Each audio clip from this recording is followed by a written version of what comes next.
Hello friends, today I have taken up a new topic and the name of this topic is Russian-Ukraine tussle. What should India do? This is the talk of the town, hot topic, and this standoff between Russia and Ukraine is being discussed in media, in newspapers. So I have taken up this topic for discussion. The lesson plan for the discussion of this topic will include why is it in the news, number one. Number two, geography of Ukraine, NATO, North Atlantic Treaty Organization and its role, and then NATO, European Union relation, background for the cause of the standoff between Russia and Ukraine, the way out. What should be the Indian stand on the standoff between the ongoing tussle between Russia and Ukraine, and the US and the European Union vis-a-vis Russia? So we will also discuss about it, and finally conclusion. What conclusion can be drawn from this discussion? So friends, let us start.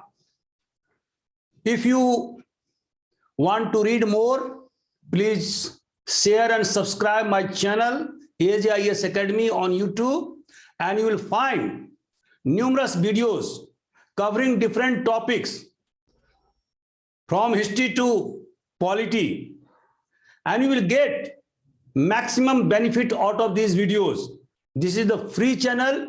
Please take benefit out of my lectures. So now let us start the proceedings. So friends, what you see, why is it in the news? President Joe Biden warns that Russia is about to attack Ukraine. Tension on the Russian-Ukraine border may snowball into a major conflict. Britain sent anti-tank missiles to Ukraine to support it militarily. 8,500 US military force is on the standby mode, and in the prepared condition, and whenever the situation escalates, this US army will reinforce the Ukrainian army. So what you see, that Russia has amassed 90,000 troops on the border of Ukraine-Russia border. Friends, as you know, and I will discuss later on, in the east and northeast, the border is, Russia is on the north and northeast and the east portion of the border. The large chunk of the border area falls between Russia and Ukraine. So in retaliation, Ukraine also mobilized its force and posted these force on the border. and you might be knowing that Ukraine has more than 2 lakh army. It is the biggest army next to France, next to Russia, and so it has also posted its army on Ukraine-Russia border. So the America and European Union are supporting Ukraine, and the analysts contend that once the war breaks out between Russia and Ukraine, this war will not be limited to these two countries, but it will proliferate in other areas. It may go to the Black Sea area, where Russia has reinforced its navy, and after the capture or annexation of Crimea, Russian navy power has become very much stronger in Black Sea. So from Baltic Sea to Black Sea, the Russian naval force and army and air force will be in active mode. And so this war between Russia and Ukraine will turn into a major war after the Second World War. So what we see? So the analysts and the world leaders are very much anxious, and they want the de-escalation of face-off between Russia and Ukraine, so that the settlement or solution of the issues can be arrived at diplomatically, so that war should not break out between Ukraine and Russia. Now we come to the second point, the geography of Ukraine. Friends, as you know, this is the map of Ukraine, and in the east and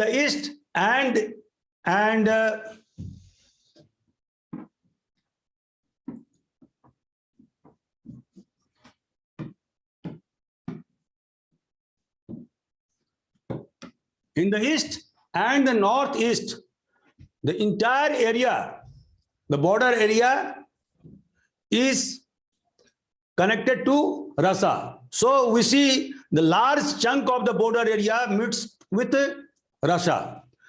So in addition, what is it? This is the disputed area, Luhansk and Donetsk. Luhansk and Donetsk, this is the disputed area, and the fight between the government force of Ukraine and the rebels are going on since 2014. Amicable settlements were arrived at by the Treaty of Minsk in 2015, but both the parties, I mean Russia and Ukraine and the rebel, they accuse charges against one another, saying that they are not observing the important ingredients or points of Minsk Treaty. So this is another important point that will be covered later on. So what we see, that Russia is encircling this one, Ukraine, on three sides, this one, and this one, in the south also. So in the west, it is Poland. In the north, it is Belarus, Poland, Slovakia, and Hungary. And in the south, what you see, Romania, and Moldova. So this is the situation obtaining for Ukraine. After Russia, the area of Ukraine, the Republic of Ukraine was the most fertile area. It has vast agricultural lands, and it is also called the basket of food production in Europe. So every country, I mean, the capital is Kyiv.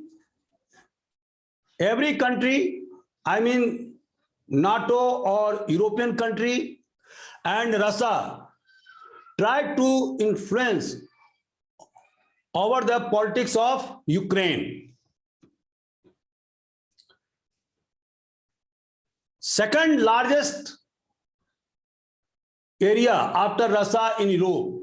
Ukraine has second largest area after Russia in Europe. It has more than 6 lakh square kilometer area, and it shares borders with Russia in the north, east, and also in the south, and similarly Belarus to the north, Poland and Slovakia, Hungary to the west, and Romania and Moldova in the south. Now the population is 41.3 million, and largest city and capital is Kyiv. Similarly, ethnic group 77.8% are Ukrainian and 17.3% are Russian. Similarly, the president Volodymyr Zelensky is the incumbent president of Ukraine. Ukraine has presidential form of government and independent. It became independent in 1991 in 24 August 1991, and from the USSR when it dissolved. Now the third largest military after Russia and France, and I've already discussed about it. So Ukraine is not a weak country as far as military strength is concerned.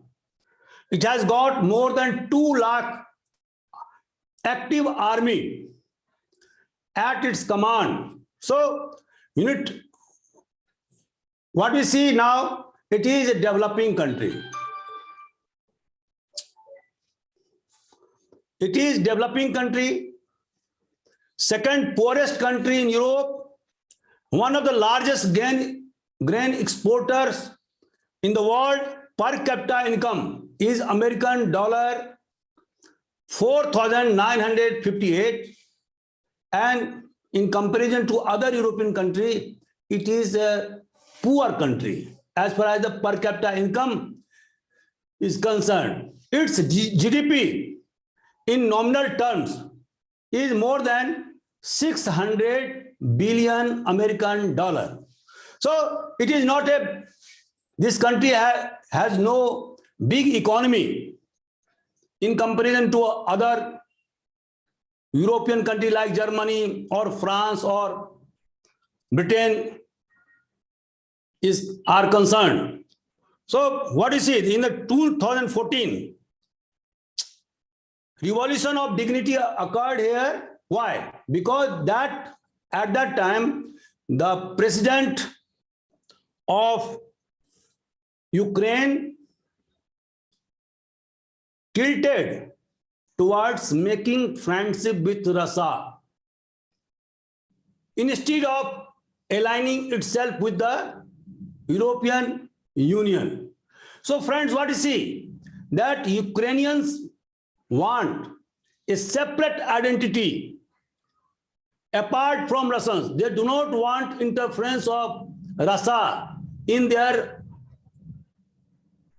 day-to-day activity, in their government, in their culture, in their society. And that's why a revolution that is called Dignity Revolution occurred in 2014, and the incumbent president had to flee away from that country.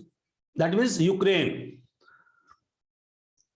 So what we see? Now we switch over to NATO. Why NATO is important?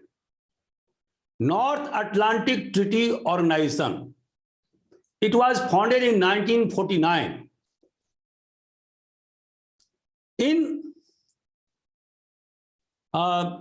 To fight against the Warsaw Pact signed by the Soviet Union and 12 Eastern Communist countries, Eastern European countries.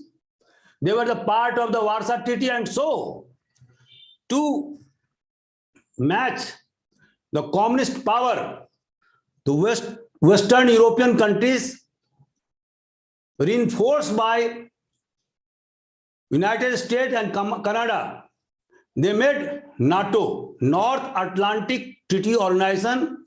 It is a military alliance and its headquarters is at Brussels, Belgium, and its members are now 30 states, independent states.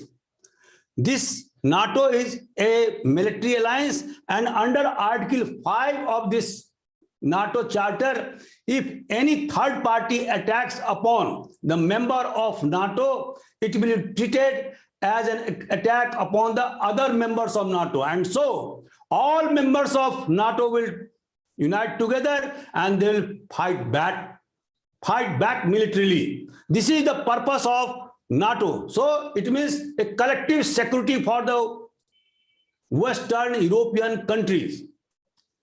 And originally, it was only 12 members. It had only 12 members, and later on, after the dissolution of Soviet Union, the members increased, taking into the former Soviet Union alliance allied countries like Romania, Latvia, Estonia. So many countries aligned with the Warsaw Pact now became the member of NATO. Now, before proceeding further, we must also know what is the European Union. Friends, as you know, that after China, the US and China, it is the third biggest economy, being 17 trillion economy, $17 trillion as GDP, according to the 2021 estimates. So what we see, that this European Union was founded in 1993, and its members there are 27 members in European Union, and its currency is euro. It is an internal single market for Western Europe, and it aims to ensure free movement of goods, services, and capital within the internal market. Enact legislation, injustice, and home affairs, maintain common policies regarding trade, agriculture, fisheries, regional development. Headquarters is at Brussels, and its GDP, as I have told you, 17 trillion American dollar, only next to the US and China. Now, per capita, the per capita income of the members of the European Union is 40,995 American dollar.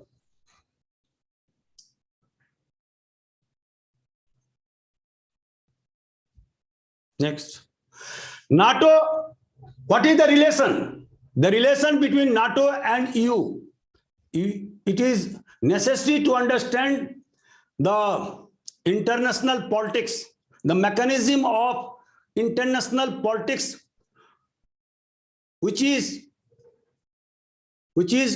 being obtained in the face of between Ukraine and Russia. So before proceeding further to analyze the reason for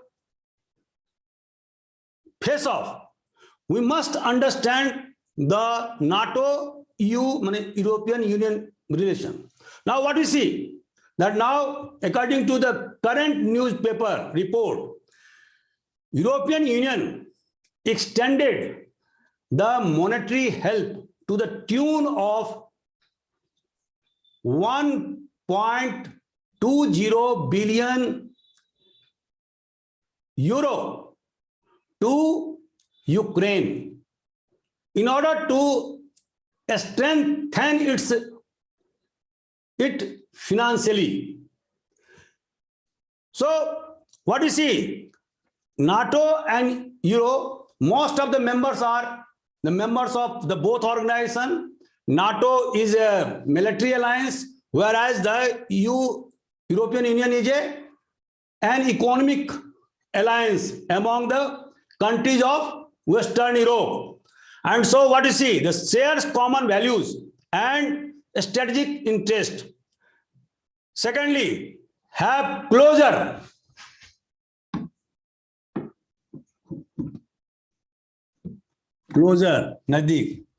cooperation between two organizations, improved security for European citizens, addressing hybrid threats through maritime security, and finally, to safeguard Europeans from cyber defense and in times of crisis management. Both organizations will work together.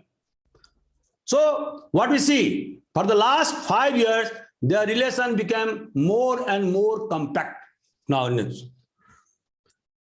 what are the background for the causes, for the cause of the tension or the face-off between Russia and Ukraine? So, friends, what you see, the recent standoff between Ukraine and Russia is the result of the efforts of the both Russia and the European Union, supported by the US, to bring Ukraine under its sphere of influence. As I have already told you, that Ukraine is the buffer state between Russia and Western European country, and it had its own military alliance in the alliance like NATO, North Atlantic Treaty Organization, which is supported by the US and Canada also. So what we see, that the main purpose of NATO is how to win away Ukraine in its side. So what we see now, once Ukraine goes to EU or become the member of NATO, entire security of Russia will be exposed.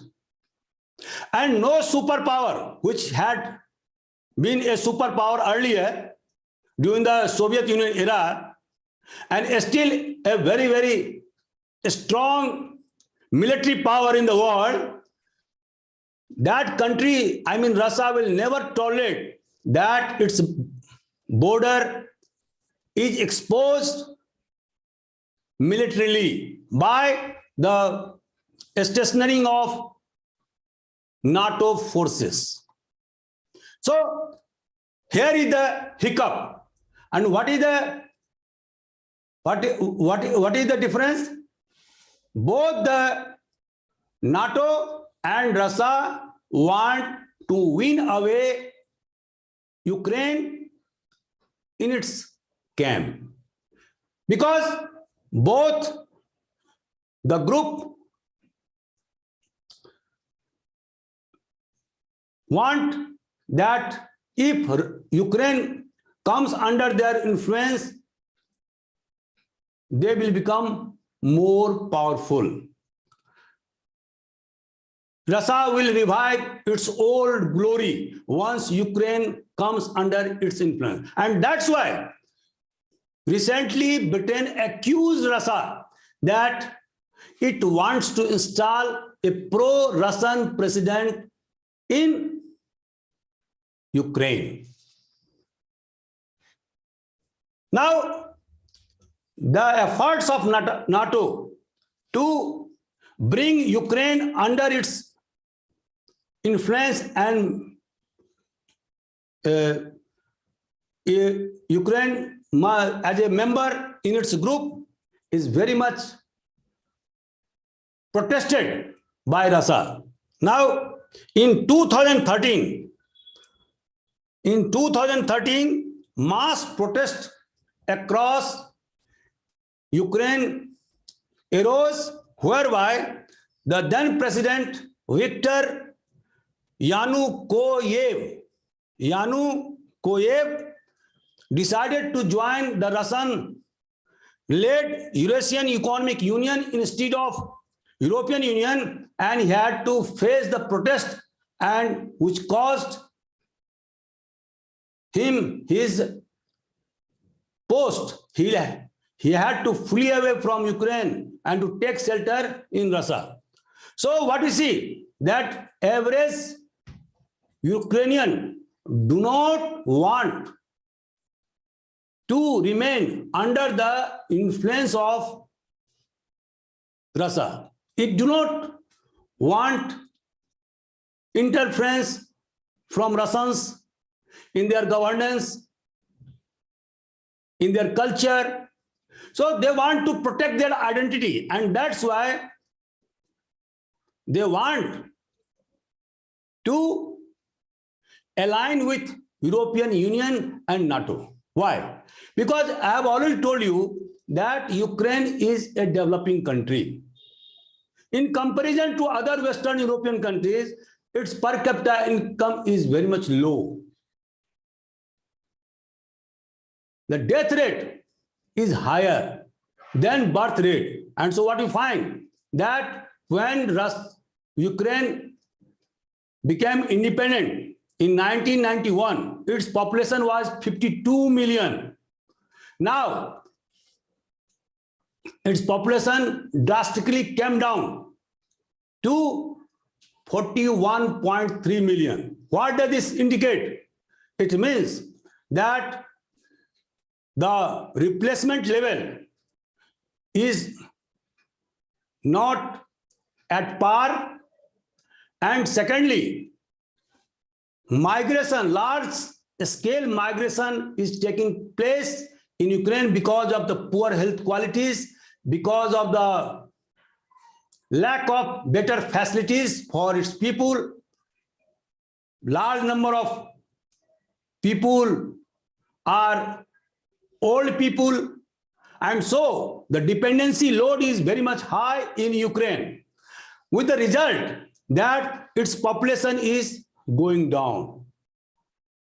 So now what we see, that's why Ukrainian people want to align itself with European Union, which has the third largest GDP in the world. I have already told you, 17 trillion American dollar, and its members are increasing day by day, and now it went to 30 states.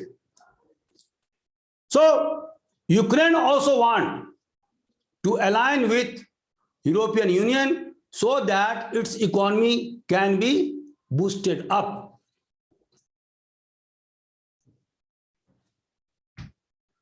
Now in 2014, Russia attacked Crimea and annexed it. Similarly, the fermented separatist movement in eastern Ukraine is still going on. Russia increases its maritime power in the Black Sea. Russian President Putin got wider popularity inside Russia because of the annexation of Crimea and because of its naval strength in Black Sea. The US president is not prepared to give.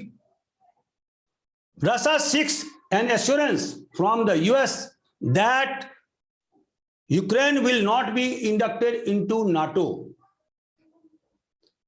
Russia also wants that stationing removal of army stationed in the previous Soviet aligned countries like Romania, Slovakia, Poland. So what it wants? It wants removal. But the US president is not prepared to give such assurance. Several rounds of talk between Russia and the US held, but these talks failed with no result. When Gorvachev tried to implement glasnost and perestroika and reduce tension with the West, NATO agreed to not expand eastward. But once Soviet Union dissolved in 1991, the NATO did not keep its promise. So what we see that NATO is increasing its eastward influence with the passage of time. The non-compliance of the Minsk Treaty in 2015 by both Russia and Ukraine, accusing each other, is another cause of the tussle between Russia and Ukraine. The way out. What are the ways out?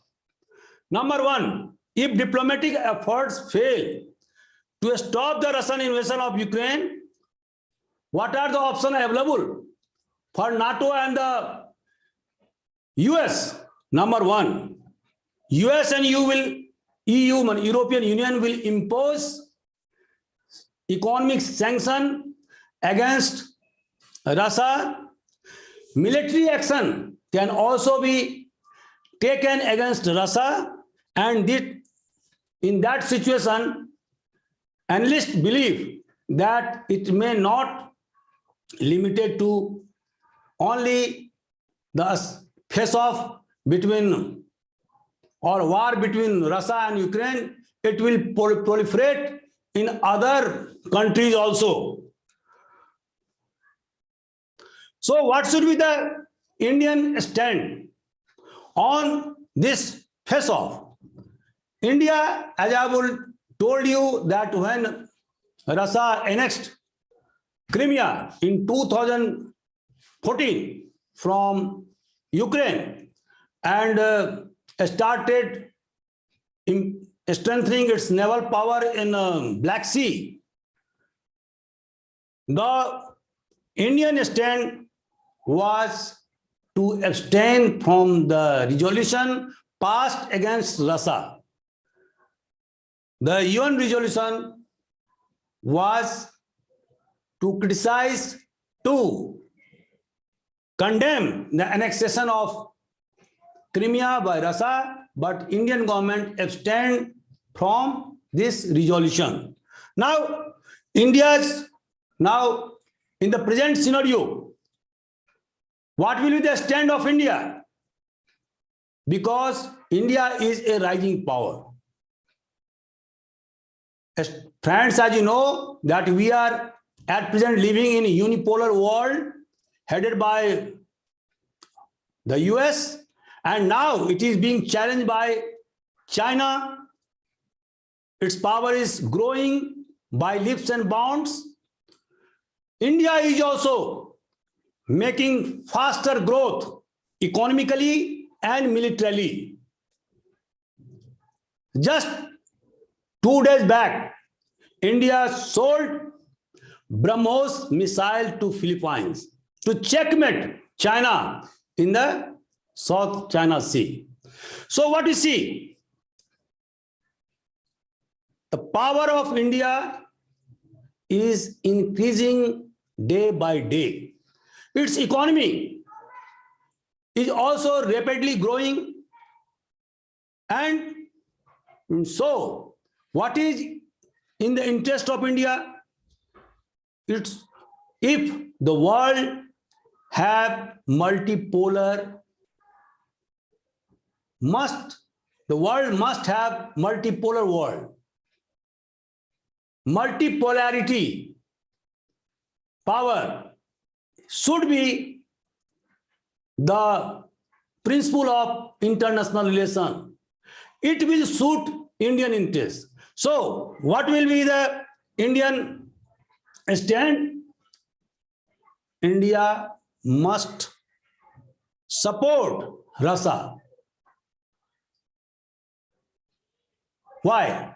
Because if India doesn't support Russia, a weak Russia will not be able to face China. And China is #1 threat to India. So what you see, that a unipolar world headed by the US is not beneficial for the larger interest of India.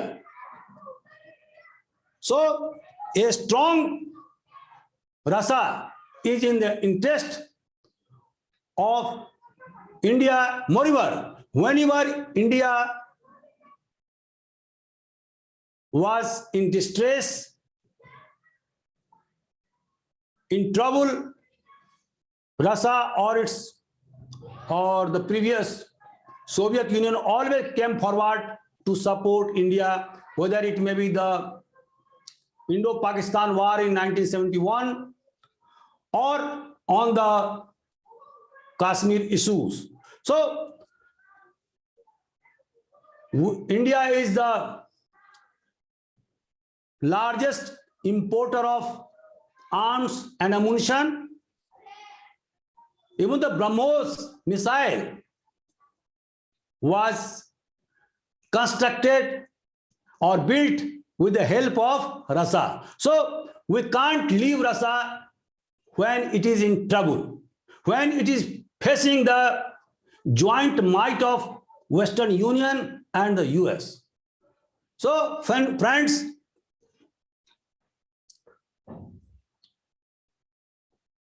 conclusion. What is the conclusion? Now I am drawing conclusion on the basis of my lecture. Making Ukraine a member of NATO or European Union is not in the national interest of Russia. The closer stationing of NATO forces near the border of Russia will impinge upon its security. No big power can tolerate the congregation of a huge army with full logistics nearer to its border. In the 1960s, when the US installed missiles in Turkey and in Italy, in retaliation, the Soviet Union also installed missiles in Cuba. And so, the escalation of tension very much arose in the international politics. So in order to minimize or to de-escalate the tension between the two superpowers, the Soviet Union withdrew missiles from Cuba, and similarly the US withdrew its missile from Turkey and Italy. So the best course for Ukraine will be that it must adopt a policy of neutrality. It should not align either with Russia or with the European Union or NATO or the US. It will be best suited for its national interest. So it will be in the interest of the world peace that the standoff between Ukraine and Russia between Russia and the US or European Union or NATO must be de-escalated it is in the interest of both the parties. So, friends, I am winding up my discussion, my lecture. If you like my lecture, please share and subscribe. And tell your friends that this is a free channel. Just share and subscribe. You will be